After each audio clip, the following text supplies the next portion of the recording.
Okay, I'm delighted to be here, folks. I have a confession to make. I keep getting the same feedback about my slides at every conference, always too much information. Take some out, it's bombarding to people. So I've learnt nothing from that feedback. If you give it to me today, I'll take it on board, but I can't help myself. I'm stuck in that behaviour pattern. Anyway, I'm doing my PhD on post-release supervision of long sentence male prisoners. And I haven't used the A-score calculator with them, but you only have to have a 5-minute conversation with someone doing a long sentence and something about their childhood will come out. And invariably, there'll be a mention of domestic violence or mental illness, suicide attempts, sexual abuse less so. But there is an overdose of trauma, I would suggest, in people who keep going back in and out of the prison system. If you haven't read Judith Herman's Trauma and Recovery, I highly recommend it. There's so many references at the end of this paper. So if I lose you along the way with all the information, you'll be able to find the references yourself. But basically, there is something therapeutic about being asked about your life story for people. I recently volunteered at the Magdalen Laundries honouring Magdalen's event in Dublin, and people were sharing their stories, some of whom who said what happened to them before. And with the telling of your adversity, somehow the trauma can be somewhat lessened just by having people listen and just by having people acknowledge that what happened to you was wrong and harmful and should never have happened in the first place. So I wrote this paper on daring to ask what happened to you, why correctional systems must become trauma responsive. I used the word trauma responsive rather than trauma informed because in a way, as people have said, we know this already. We know a lot about this. We know that people who are poor and in deprived communities are more likely to have higher doses of childhood adversity. So trauma responsive means then doing something with that information. Like people were asking, well, what do we do differently? And what we do differently is how we behave with people. It's all about relationships. It's being more patient. It's being more compassionate. It's being with people. It's kind of wondering what is going on in their bodies as they're breaking the television or kicking off and calling someone names. So we need to actually try and behave differently, check our own bad behaviours. Don't just give someone a P19, which is a disciplinary report, if they call you a few names, because that can have a big impact on them in terms of their progression through the system. For you, you've hurt feelings for 5 seconds. Criminality and the loss of liberty, very importantly, I would say, is actually not the biggest deal for some people. You know, they've been through so much before. They've very poor health outcomes. They might have unmet mental health needs or definitely addictions. In Ireland, about 70% of people have addictions and 70% also have some sort of mental health problem. That's interesting in and of itself because the psychiatric profession or psychologists haven't been able to name it for them. It hasn't fit somehow. Or they might have gotten a range of diagnoses that didn't fit. And so maybe it's trauma. Maybe that makes sense to people better. And a lot of this is actually for the people, I think, about understanding themselves, understanding why they are the way they are, why they feel the way they are in their bodies. So I would say another piece to read, if you haven't read it already, is Bessel van der Kolk's The Body Keeps the Score, about how trauma is literally embodied and how if you have an overdose of trauma, you're more likely to be anxious, you're more likely to have IBS, have sleeping problems. And what do? You might reach for the bottle or for drugs to quieten some of those physical manifestations of fear that are overpowering to you. I would also suggest that if we don't pay attention to these issues, if we keep just going as we've gone before, then you're missing important information about continued offending behaviour.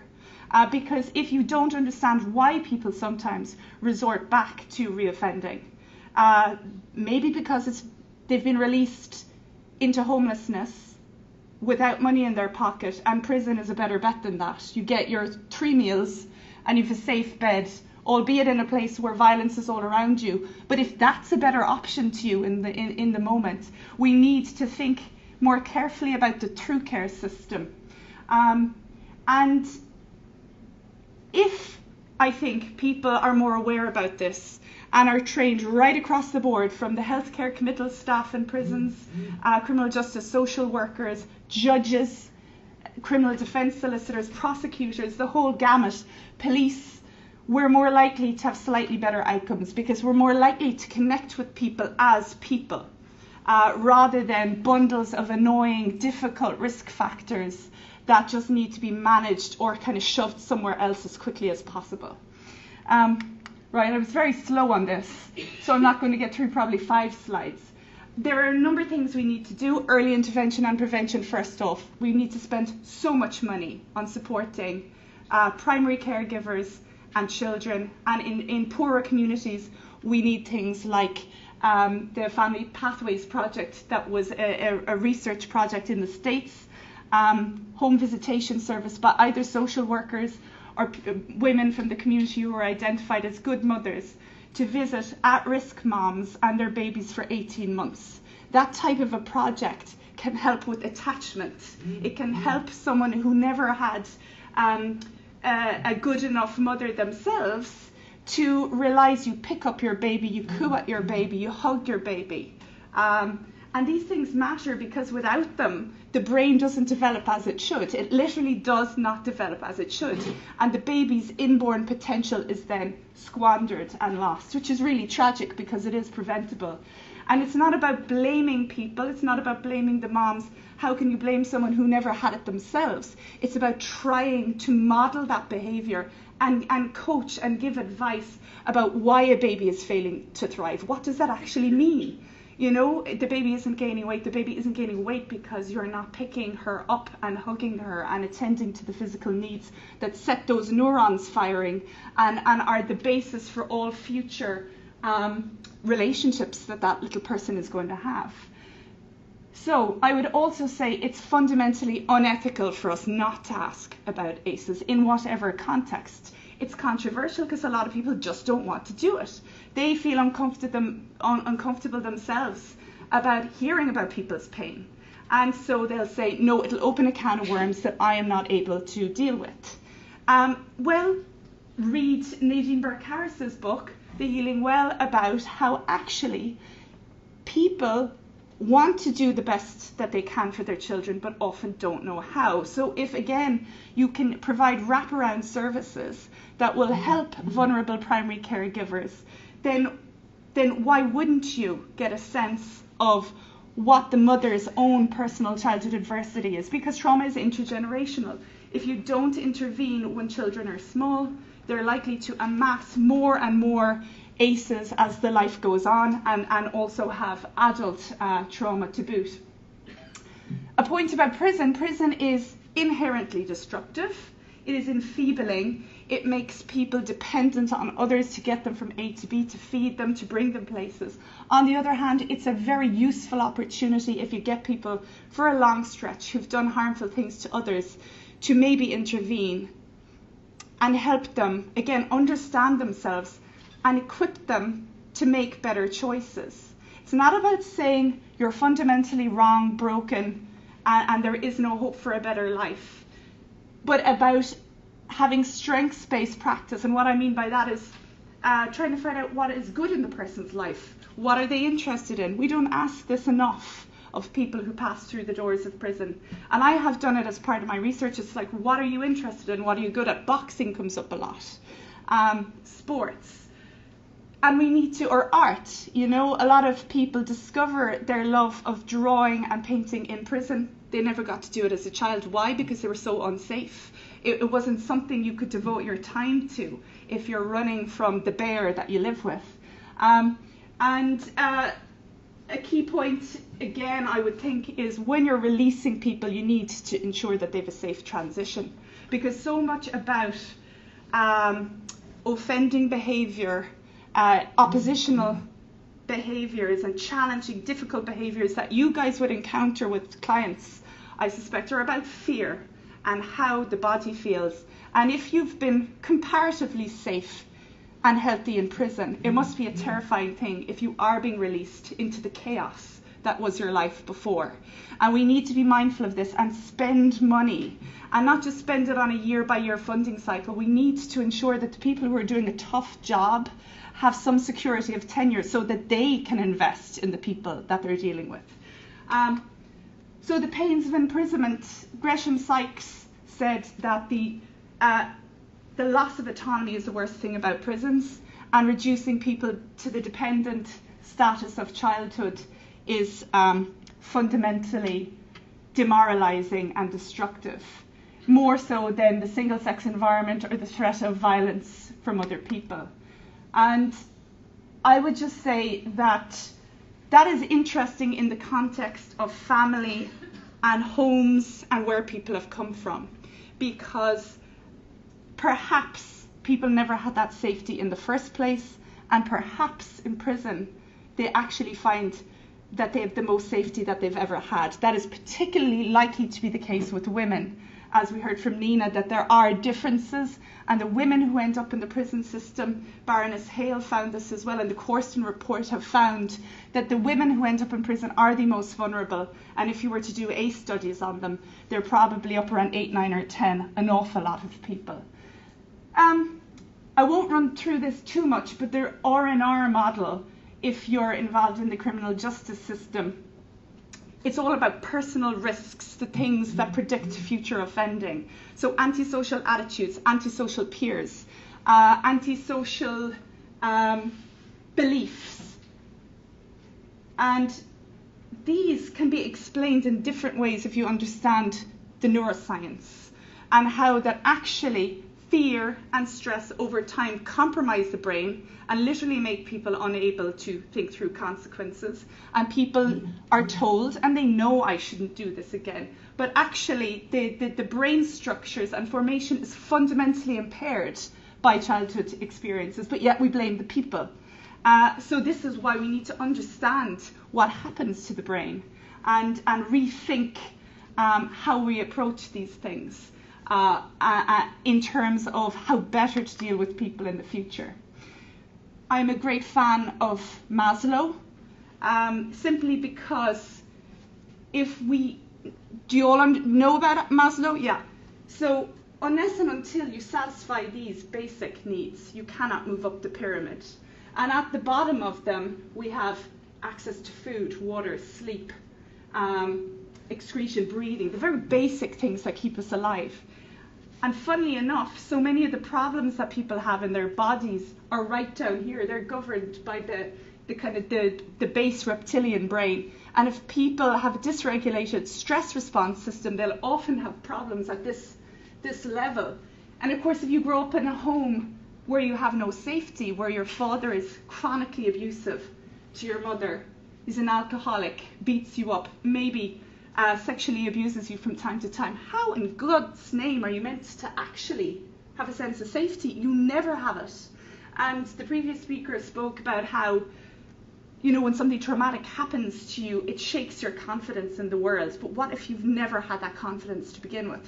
You literally have grown up with so much chaos and fear in your family home. And then, it's not surprising that some of the studies haven't shown the health impacts in children who are in juvenile justice facilities yet, because it's over the life course. And so this is a quote from Maslow about people's safety needs. Most of us have our safety needs met, but there are some people who don't, and they end up in our prisons, basically, and there is a huge link between trauma, overdoses of trauma, and how we choose to spend our money or not.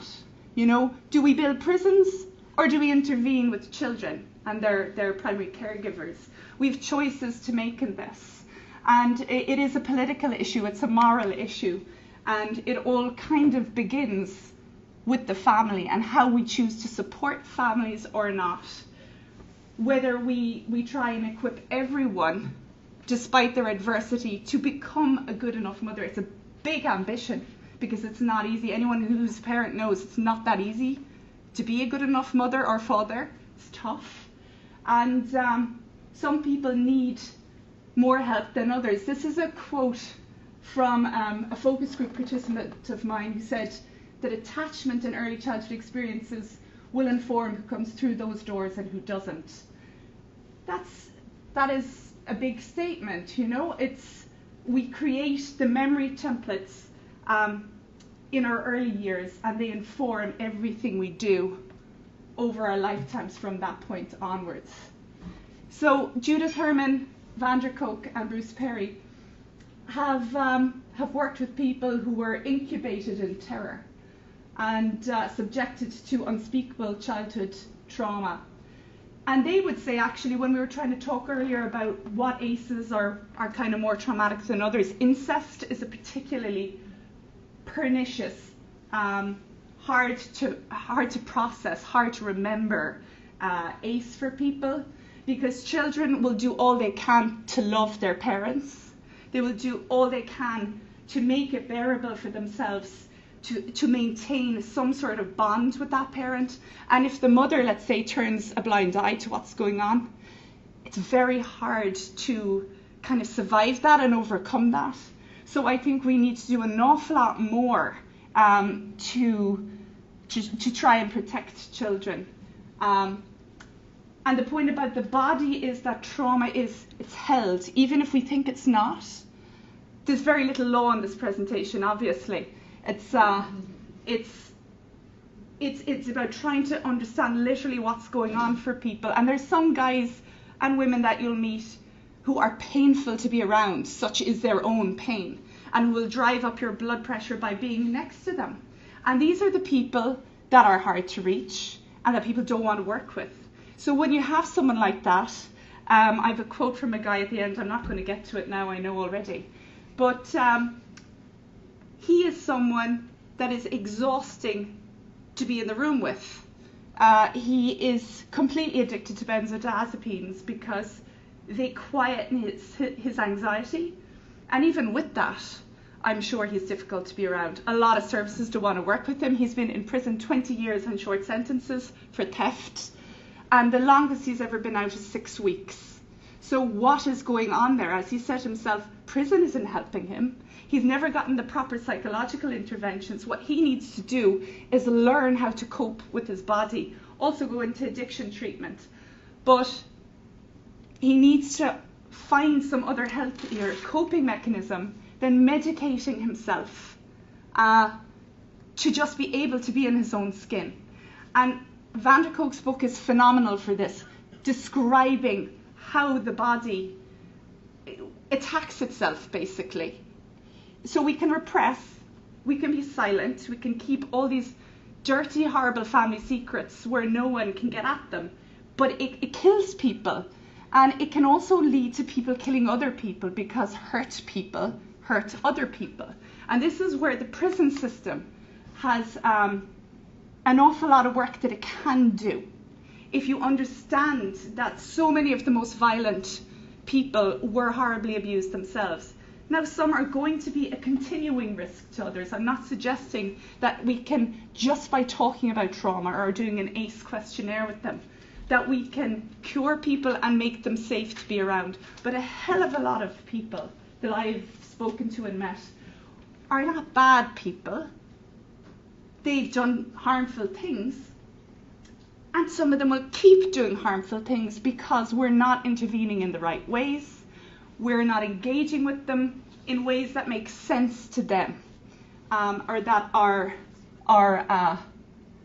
going to make them better equipped to live healthier lives. And it's fundamentally actually about well-being. If we can't offer people a chance to have greater physical and mental well-being, well, reoffending is just quite simply going to occur because it's the least of their worries. It might be our number one priority, but it's not theirs. Most people who are prisoners or chronic offenders do not label themselves primarily as offenders. Maybe addicts, yes, their addiction is right up there. And I think it's a lovely phrase, this ritualized compulsive comfort seeking, addiction as that, because it helps someone then. It may not describe the experience of everyone with an addiction problem, but what are people trying to do? Gabor Mate would say, instead of asking why the addiction, ask why the pain.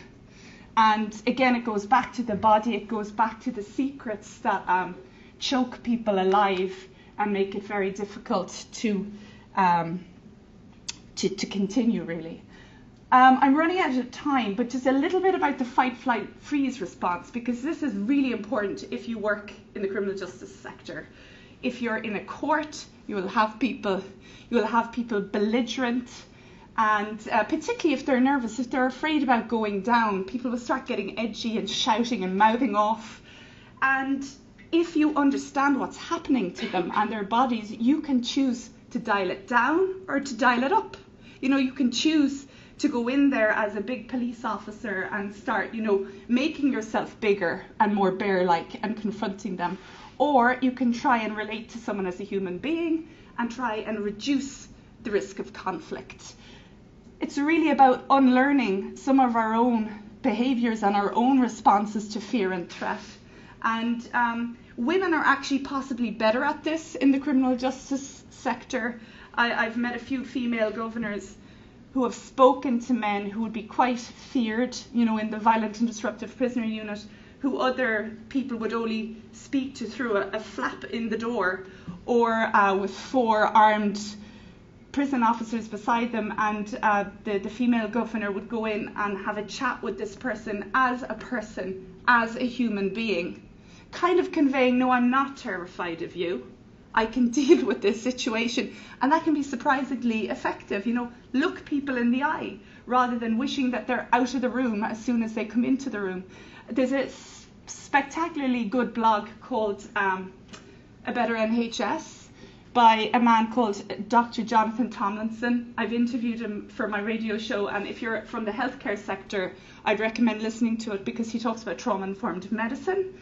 And one of his blogs is on We Need to Talk About Trauma, and he says, this woman said when she's looking for a GP, she wants someone who feels comfortable in her presence. And if I would say one thing to do differently, and I will end now, is to try and do that, with the most challenging people that come before you, to just try and look comfortable in their presence, because we betray disgust and fear and horror and kind of, oh my God, you're just wasting my time. You'll be back in here anyway. Why don't you just go away? If you just try and step back from your own prejudices and think, what in God's name would I be like with 6, 7, 8, 9, 10 aces, then that's a really good step, because it is all about relationships. And it's the only way people recover from addiction or offending behaviour, and quite a lot of the time serious mental illness is through connections with other people. So I would say each and every one of you are your own best tool, actually, to helping people. But if you work as a psychotherapist, you get supervision, which means you talk to people, you debrief. If we're asking people to do universal screening, which I do believe in, I think we should do it, and I think it can be a potential for starting conversations for people.